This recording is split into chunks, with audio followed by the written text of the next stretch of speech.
I'm Brittany Lewis with Forbes Breaking News. Education Secretary Miguel Cardona testified before the House Education and Labor Committee last week. Representative Haley Stevens of Michigan gave a fiery speech during her line of questioning. She decried Republican members for not prioritizing the safety of students, calling out lawmakers who voted to strip away protections of LGBTQ plus students at the college level. She also accused her colleagues of not doing more to prevent gun violence in schools. Here's more from the Michigan Democrat. And thank you, Mr. Secretary, for coming to speak with us. I've very much appreciated the opportunities I've had to discuss my passion around helping the 200,000 COVID-19 orphans in the United States of America and what we're going to do to help them. I also deeply appreciate you coming before this committee as we're examining this year's budget. It's a profound and deep irony that this committee, which has some of the greatest opportunities to benefit the young people of America, had to take a vote last week in a committee markup on Congresswoman Jahana Hayes's bill to invest in mental health resources for college students. And we had to take a vote on an amendment that would strip the protections for LGBTQ students. And it's further ironic that that is the priority of my colleagues on the other side of the aisle when we have yet again witnessed another tragic and horrible shooting. And yes, we pray for, we honor, we mourn with those families of the 19 students. I'm not sure, Mr. Secretary, if you had a chance to hear the testimonial, the witness statement from the young boy who survived that mass shooting. But everything we are doing as lawmakers does not make sense if it is not prioritizing the safety of our students. And we are failing at that. And I know, Mr. Secretary, that this is a pain for you, a pain point for you, a pain for your heart. I know that in the cabinet of President Biden, you are trying to do everything you can, and we will continue to support you in that effort.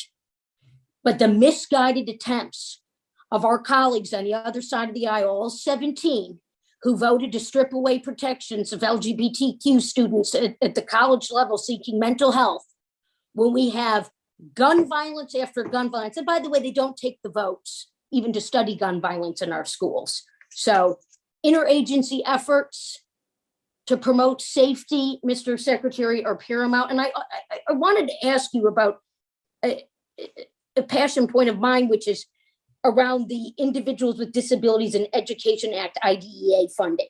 As we know, the FY 2023 budget, a $3.3 billion increase for IDEA grants to states, the largest two-year increase ever for the program, and an amount that puts us on a path to fully funding IDEA, the $250 million for IDEA Part D to support the pipeline of special education teachers and personnel, which is so important. And I was just wondering, Mr. Secretary, if you could lend us some of your time in speaking to why these significant increases in funding for IDEA are needed. Thank you for that, Congresswoman Stevens. And let me just put an exclamation point if I could.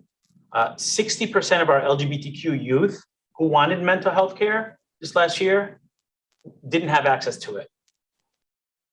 And this is a group of students that has told us repeatedly the pandemic has increased the anxiety, the trauma. So thank you for sharing that. IDEA grants, let me tell you, as a principal, as a teacher, as a school district leader, the work to make sure that all students have access to high quality learning through individualized educational plans based on the different abilities that our students have is critical.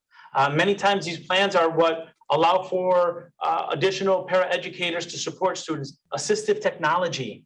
It gives students the ability to speak and speech services. So for us, this is fundamental. And I'll just be brief in the next part. The pandemic exacerbated gaps between our students with disabilities and our other students. And we've heard loud and clear from parents that they need more now. So this money is critical.